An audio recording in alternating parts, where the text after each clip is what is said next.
Hello, hello, hello, and welcome back to another edition of Fan Talk, your favorite podcast by your favorite fan. That is, of course, me, Kyle Brinchley, in the house on this Thursday, very cloudy fall Thursday. Welcome. I'm so glad you're joining me here. If you're new to Fan Talk, welcome.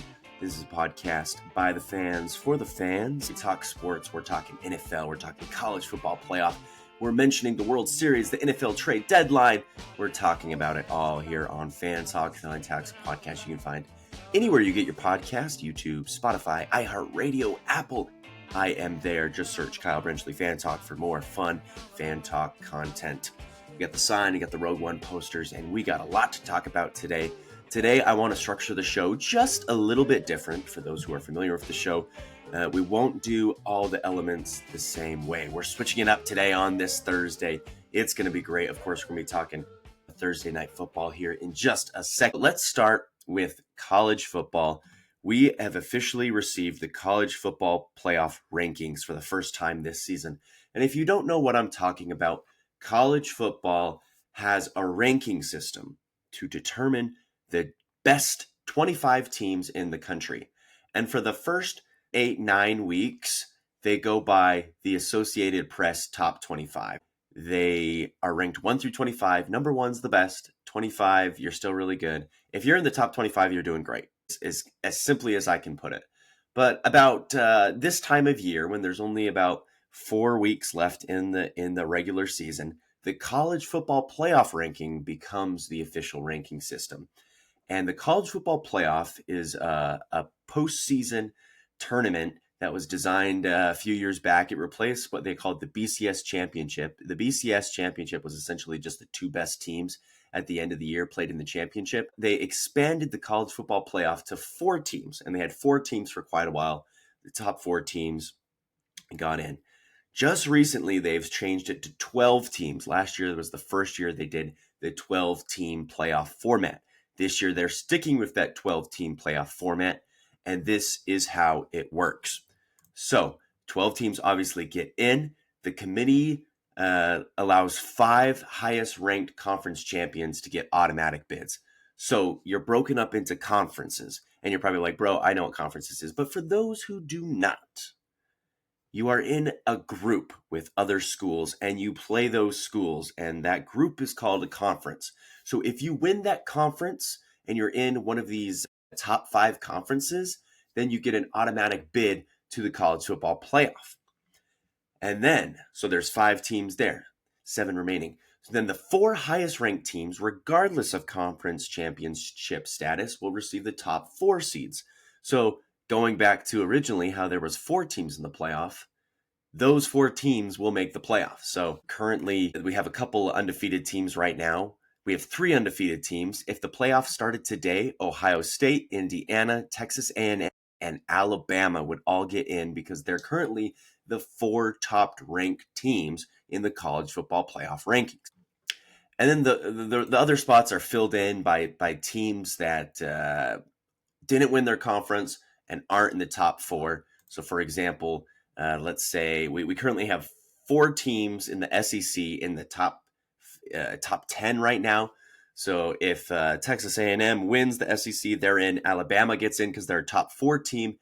Then Georgia and Ole Miss could be some of those outlier teams that get in because they have a very good record. Both only have 1 loss and are currently ranked in the top 10. So does that make sense? I will show you another image here in just a second. Audio listeners, I'll do the best that I can to explain it to you. But that is essentially what we're dealing with when we're talking about the college football playoff rankings. So, as I mentioned before, they have released the college football playoff rankings for the first time, and they're updated every week, just like the Associated Press one is updated every week. So let me share my screen with you, audio listeners. Do your best you can to listen. Currently, as you can see, here is the college football playoff rankings over here on the left side of my screen.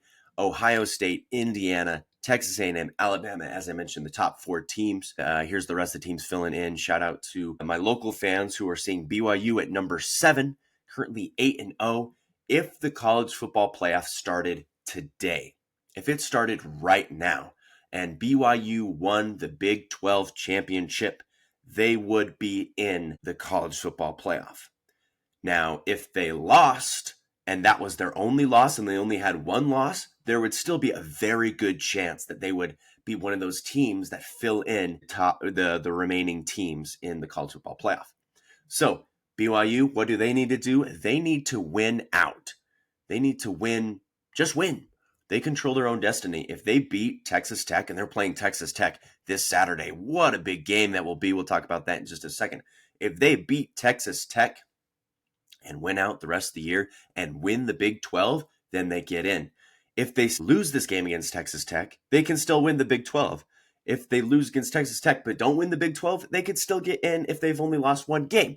So there's a lot of moving pieces here. It's not quite as easy as just saying these teams get in, these teams do not.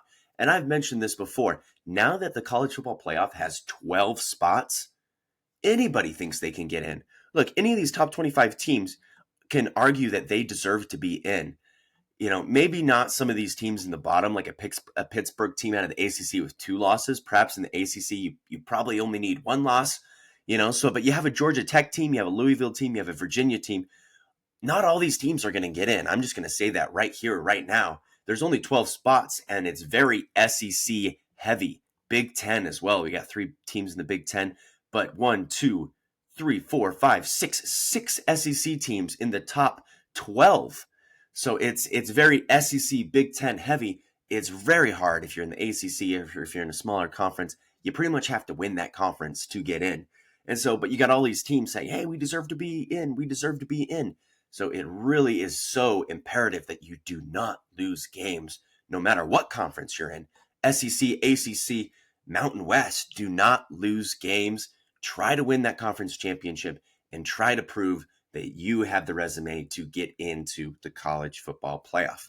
This is what the college football playoff would look like if it started today. So here's the format. All the teams are ranked here. You got 8, 9, 5, 12. So the first 4 get a bye, which means they don't have to play the first game. So remember, it's the top 4 seeds. So as of today, Ohio State would be 1, Indiana 2, A&M 3, Alabama 4. And then they fill in the rest. Georgia 5, Ole Miss 6, yada, yada, yada. So if it started today, this is what the college football playoff would look like. Now, obviously, just because Texas Tech is currently ranked as 8 doesn't mean that they're guaranteed the 8th ranked spot. Does that make sense? Notre Dame, same thing. Just because they're ranked 11 does not guarantee that they will be the 11th ranked team in the college football playoff. This is a very rough draft. Do not take this as gospel. This is, if it started today, this is an idea. If you're wondering what it could look like, this is an idea. So this is how it would play out. These teams would play each other. And then they would just keep going until we had a national championship and you had the top 4 down here. So let me know down below. Obviously, it's still very early. We still have a couple more weeks left in the college football season, but let me know down below which teams you think have the best shot of making the college football playoff. If I were a betting man, I would say Ohio State's a lock. I would say Alabama's a lock. They have a very favorable schedule. I think Texas A&M is a team that can get in. They're currently undefeated. They have a favorable schedule. They just can't lose more than, if they lose one game, that's fine. They can't lose more than one game, though. I think if you have 2 losses, it gets very, very hairy. Texas Tech team, they only have 1 loss. They need to win out. BYU, if they lose, they still have a shot, but they would really like to win out.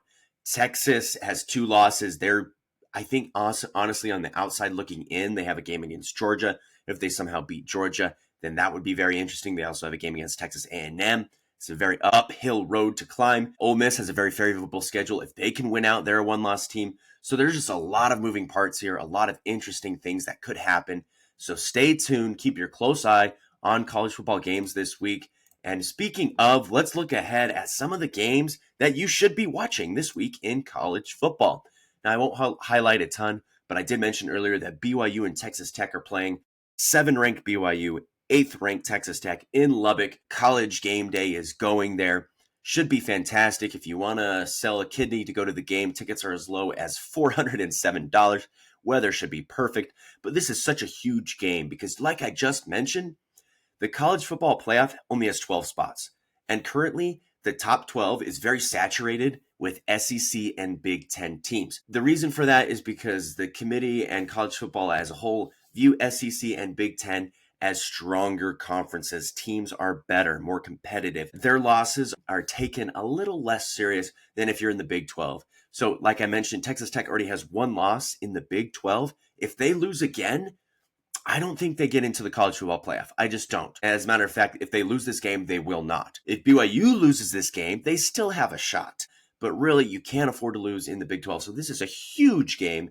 Definitely be watching that game, whether you're a BYU fan or not. If you're just a college football fan in general, you should be keeping close attention to that game. Another game you should be keeping close attention to, number 3 Texas A&M going on the road to face number 22 Missouri. Now, Missouri has 2 losses. They're in the SEC.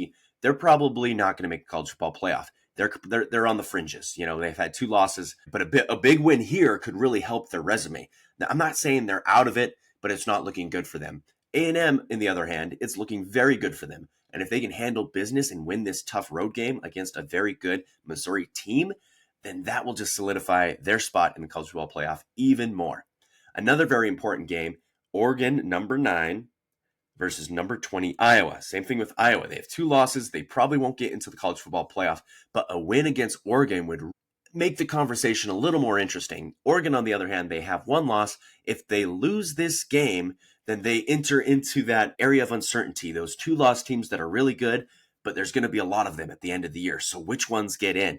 Of course, we'd have to look at resume and we'd have to look at head-to-head and strength of schedule and different things like that. But if they could get a win against Iowa on the road, that would really help them moving forward. That's another game you should be checking out this weekend. Let's see. Alabama's got a huge game against LSU. Same thing. If Alabama wins, then they're sitting pretty. If they lose, it makes things a lot more interesting. Shout out to Utah State. They're nowhere near the college football playoff, but they're playing against Nevada at home. Should be a fun game for them.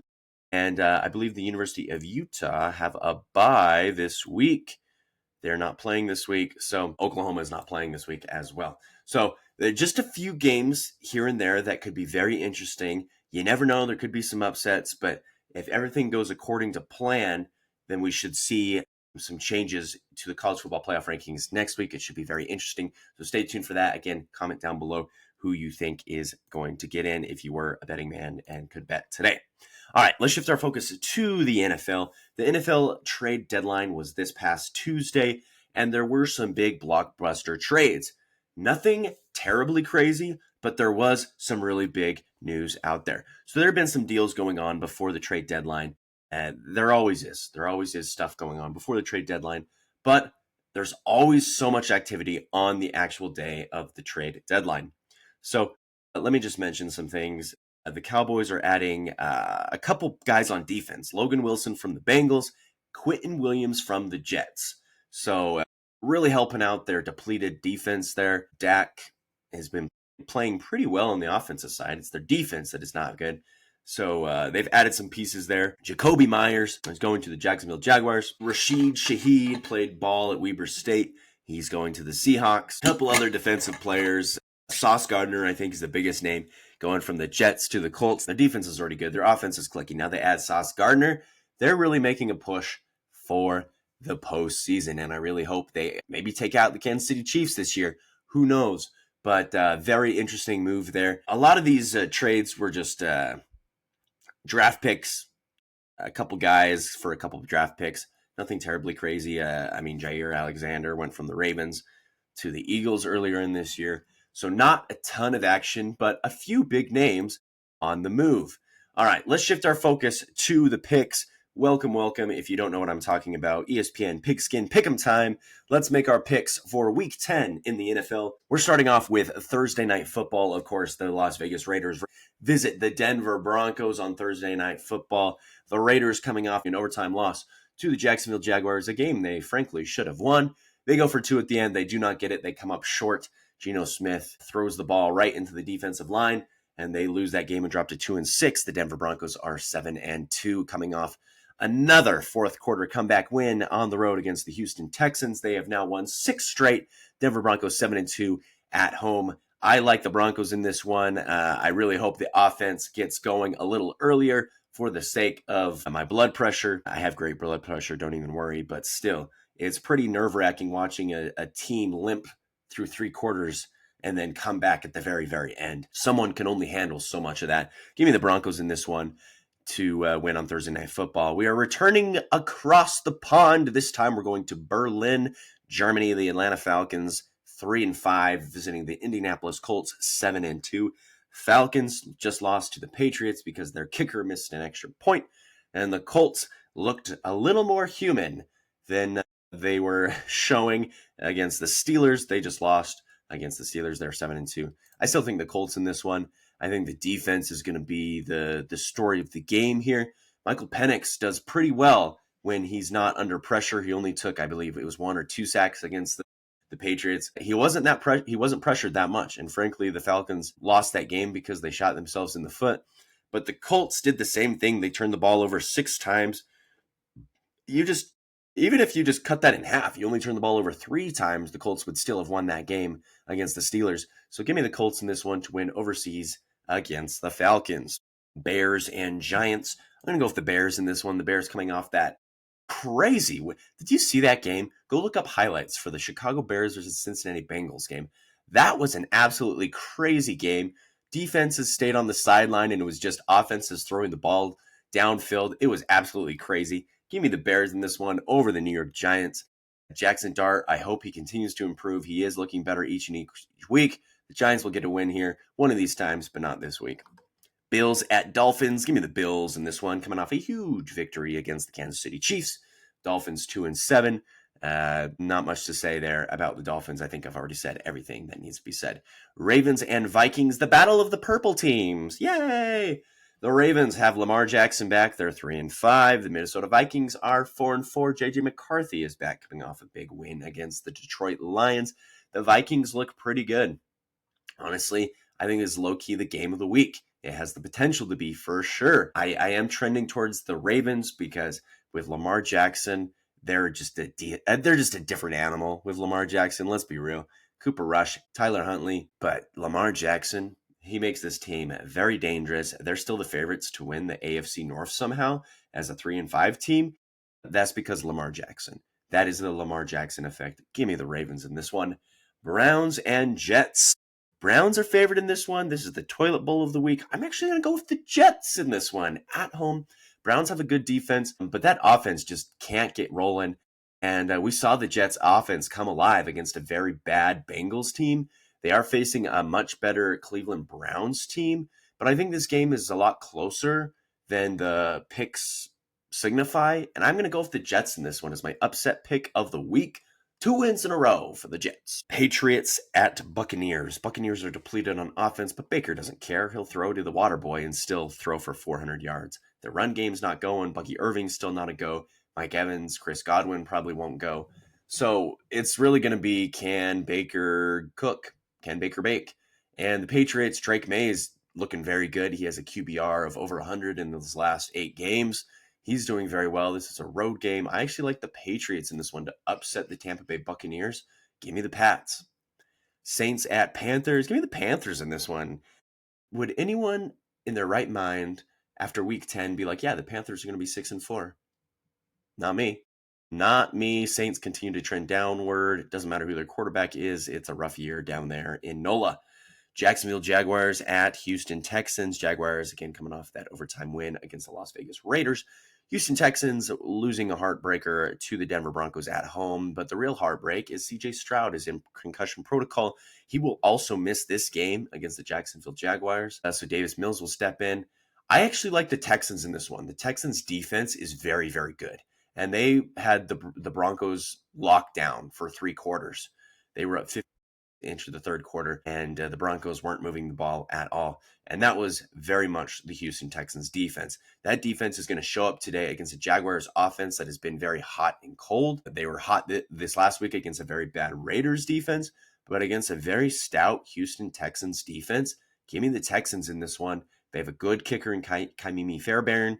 Davis Mills, while not great, is good enough to get them into field goal range. Might be a low-scoring game. Might be a battle of who can kick more field goals, Cam Little or Kamimi Fairbairn.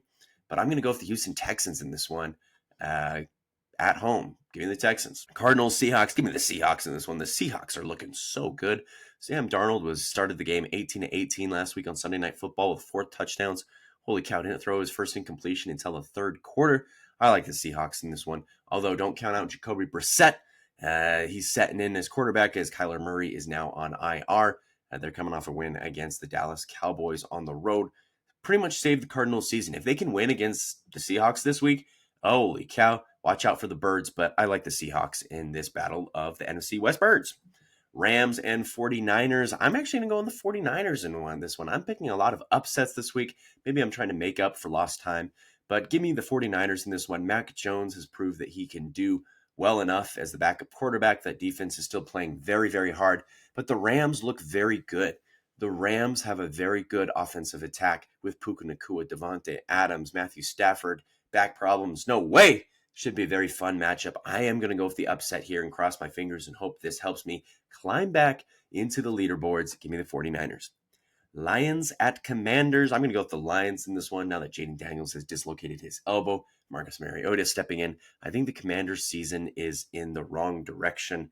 Give me the Lions in this one to bounce back after that loss against Minnesota. Sunday Night Football. The Steelers are in prime time once again against the Los Angeles Chargers. This one should be very interesting. Can Justin Herbert have a good offensive game? If he can click on offense, then he should have no problem against the Steelers team who has struggled on defense. But if the Steelers hang around and their defense rises up and gets into Herbert's head, this could go south very fast for the Chargers. Chargers are such an interesting team. They play very, very well, and then they also suck very, very bad. Like, they're a very hot and cold team, is what I'm trying to say. I'm going to go with the Chargers in this one. I'm going to say that they play very, very hot. They're at home. Justin Herbert throws for a ton of yards against this Steelers defense that still hasn't quite figured it out. Give me the Chargers, bolt up. Eagles and Packers for Monday Night Football. Eagles coming off a bye. I'm going to go with the Eagles in this one. The Packers are such an interesting team because similar to the Chargers, some weeks I'm like, wow, this team's going to win the Super Bowl. And other weeks I'm like, you just lost to the Carolina Panthers. And they literally just lost to the Carolina Panthers at home. So it's like I'm scratching my head on this one. But I'm going to go with the Philadelphia Eagles. They're a safe bet. And Jalen Hurts, that defense, obviously 6-2, very good coming off a bye week.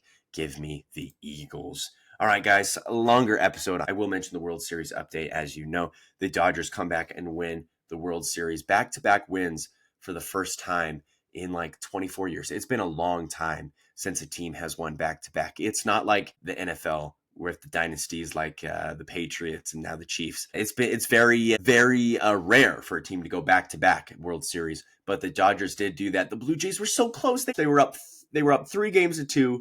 Even in Game 7, they were up 3-4 in the top of the ninth, and he hits a home run. This is the crushing. It's just so sad for the Blue Jays fans. You just got to feel for them, man. Dodgers, nobody likes the Dodgers. I don't care about the Dodgers. Who cares about the Dodgers? Am I right? But the Dodgers win. They win back-to-back. Which team's going to stop them this next year? We will have to see. Will it be the Pittsburgh Pirates? Of course not, but a man can hope. All right, guys, thank you so much for watching and tuning into Fan Talk. Again, this is a podcast you can find anywhere you get your podcast. Thank you so much for listening. I'll see you guys next week for another edition of Fan Talk.